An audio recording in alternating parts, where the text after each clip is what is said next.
बिस्मिल्लाहिर्रहमानिर्रहीम। अस्सलाम वालेकुम दोस्तों, मैं हूं डॉक्टर साजिद साहब। दोस्तों, आज का हमारा ये वीडियो सेशन दो चीज़ों पे हम बात करेंगे। एक तो मोहब्बत और दूसरा नेपोलियन हिल जो एक बहुत मशहूर अमरीकी मुदब्बर हैं, उनके कोटेशन पे बात करेंगे हम। सबसे पहले मोहब्बत, लव। बहुत ज़्यादा क्वेश्चंस आ रहे हैं हमें कि लव के बारे में गाइड किया जाए। लव क्या चीज़ है, लव करनी चाहिए, नहीं करनी चाहिए।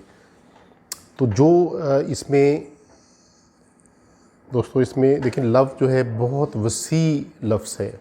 उम्र के साथ साथ इसके मायने भी बदलते रहते हैं। अगर आपकी उम्र अगर टीन एज है आपकी, अगर आप 20 ईयर्स से छोटे हैं अभी, और आप कहते हैं कि मुझे मोहब्बत है या मुझे मोहब्बत हो गई है, तो उसके मतलब हम कुछ और लेंगे। अगर आप की एज 40 ईयर्स है और आपको मोहब्बत है, तो मोहब्बत की, या कह सकते हैं कि ऑब्जेक्ट्स भी बदलते रहते हैं। शुरू में इंसान ये समझता है कि हमें बस सिनफ़ मुखालिफ से मोहब्बत हो सकती है। अगर आप मर्द हैं तो आप औरत से मोहब्बत कर सकते हैं, अगर आप औरत हैं तो आप मर्द से मोहब्बत कर सकते हैं।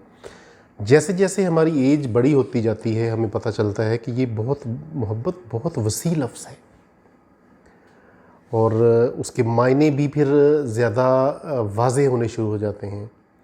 हमें सबसे पहले अपने माँ बाप से मोहब्बत होनी चाहिए, और उसमें कोई शक नहीं है कि दे डिज़र्व इट। अपने मुल्क से मोहब्बत होनी चाहिए, अपने इर्द गिर्द के मुआशरे के लोगों से, फ़ितरत से मोहब्बत होनी चाहिए। हमें अपने दीन से मोहब्बत होनी चाहिए, हमें अपने खालिक से मोहब्बत होनी चाहिए, हमें अपने नबी से मोहब्बत होनी चाहिए, सभी से मोहब्बत होनी चाहिए। तो जैसे मैंने पहले कहा कि इसके मीनिंग बदलते रहते हैं। मोहब्बत क्या है? बेसिकली किसी के रंग में रंग जाना, उस जैसा हो जाने की ख्वाहिश रखना। देखिए, जब हम कहते हैं कि हमें अपने नबी से मोहब्बत है, तो उसका क्या मतलब होता है कि हम अपने नबी जैसा होना चाहते हैं। हमारे नबी सादिक और अमीन थे, हमारे नबी ईमानदार थे, हमारे नबी सच बोलते थे। तो हम भी उनकी मोहब्बत में ऐसे काम करना चाहते हैं। जब हम यंग एज में होते हैं, जब हमें किसी से मोहब्बत हो जाती है, तो हम उसकी मोहब्बत में कुछ भी कर गुज़रने के लिए तैयार हो जाते हैं। फिर दोस्तों, आगे चल के मोहब्बत के दो पैमाने भी इस दुनिया में बनाए जा चुके हैं कि जिनको इश्क़ हकीकी, इश्क़ मजाजी और इश्क़ हकीकी का नाम दिया गया है। इश्क़ मजाजी जो है वो अपने जैसे इंसानों से मोहब्बत को कहा गया है, और इश्क़ हकीकी अल्लाह ताला से, अपने क्रिएटर से मोहब्बत को कहा गया है। बाज़ लोग कहते हैं कि अगर इश्क़ मजाजी ना किया गया हो तो इश्क़ हकीकी करना मुश्किल हो जाएगा। बहरहाल, ये अपने अपने पैमाने हैं। मोहब्बत में कोई असूल ज़ाब्ते नहीं होते, ये भी लोगों का मानना है। लेकिन साहब देखें, बात ये है कि ज़ाब्ते तो होते हैं, अखलाकियात भी होती है, सारा कुछ होता है।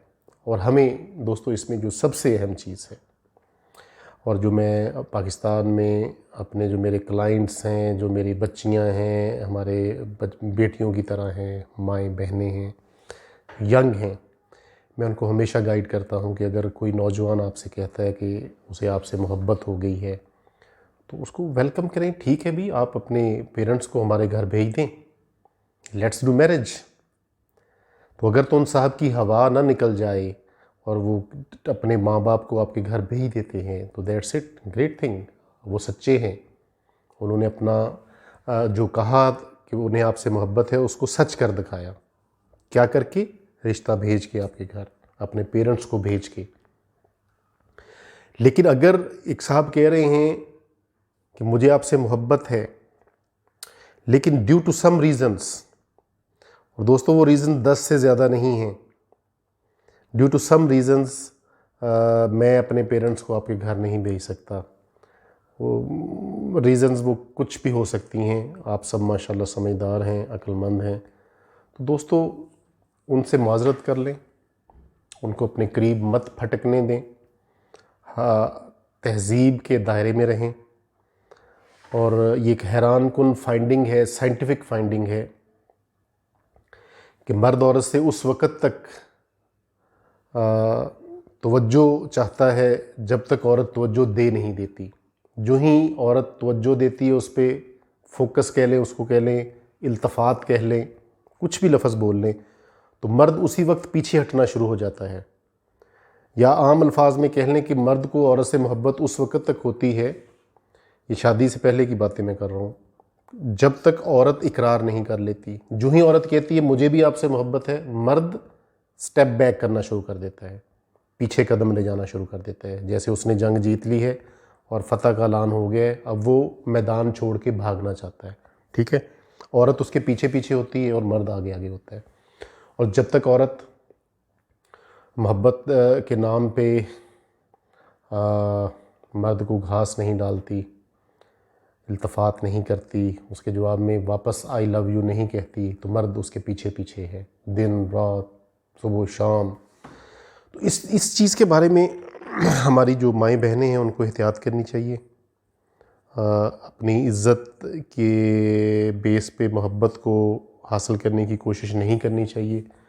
जो मर्द शादी से पहले आपकी इज़्ज़त नहीं कर रहा, वो बेफ़िक्र हो जाए, आपकी कभी भी इज़्ज़त नहीं करेगा, कभी भी आपको रिस्पेक्ट नहीं देगा। इसमें कोई शक नहीं होना चाहिए, कोई दो राय नहीं होनी चाहिए। मोहब्बत को भी विद प्राइड, एक फ़ख्र के साथ कबूल करना चाहिए, चाहे आप मर्द हैं चाहे आप औरत हैं। तो मेरा ख़्याल है काफ़ी है मोहब्बत के बारे में इतनी बातें कर देना, क्योंकि बहुत ज़्यादा इसरार था। हमारे बेतहाशा जो ऑनरेबल क्लाइंट्स हैं, उन्होंने रिक्वेस्ट की थी कि मोहब्बत के बारे में मैं अपना ज़ाती ख़यालात, तो खैर क्या होते हैं, ये जो बातें आप सब लोगों को भी पता है वही बातें शेयर की हैं। मोहब्बत में एक दूसरे की इज़्ज़त, ड्यू रिस्पेक्ट करनी चाहिए। और मोहब्बत का मायना मेरी नज़र में तो यही है कि अगर आपको किसी खातून से मोहब्बत है, ये शादी से पहले की बात है, शादी के बाद मोहब्बत दोबारा करना अफोर्ड करना बुरी बात है। तो मोहब्बत ज़रूर करें और उसको अच्छे तरीके के साथ आप घर की इज़्ज़त बनाएं।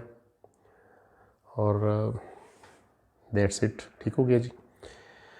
हाँ, उसके बाद नेपोलियन हिल हो गुज़रे हैं, हाउ टू बिकम रिच नाम की एक बुक भी इन्होंने लिखी है जो बहुत मशहूर हुई थी। इस पे भी हम इंशाल्लाह रिव्यू करेंगे, हाउ टू बिकम रिच, अमीर कैसे हुआ जाता है। तो नेपोलियन हिल कहते हैं कि if you can't do great things, do small things in a great way.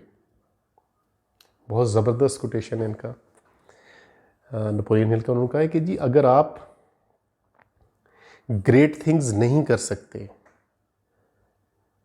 तो जो छोटी छोटी चीज़ें हैं उनको ग्रेट वे में करें। जो छोटे छोटे काम हैं उनको बेहतर वे में, ग्रेट वे में करें। नेपोलियन बहुत बड़ा नाम है, ये अमेरिकन है गालबन। इनकी जो बुक मैंने बताया कि अमीर होने के बारे में, उस पर भी हम रिव्यू करेंगे। अगेन मैं इसको रीड कर देता हूँ। If you can't do great things, do small things in a great way. अगर आप बड़े काम नहीं कर पा रहे तो इसमें कोई परेशानी वाली बात नहीं है।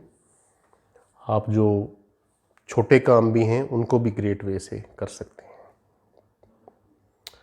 बजाय इससे कि हम परेशान हो जाएं कि जी हम तो ज़िंदगी में बड़े बड़े काम नहीं कर सके। तो नहीं, आप छोटे काम, स्मॉल काम्स, उनको भी बड़े बड़े तरीके से कर सकते हैं। तो दोस्तों आज के लिए मेरा ख्याल इतना ही काफ़ी है।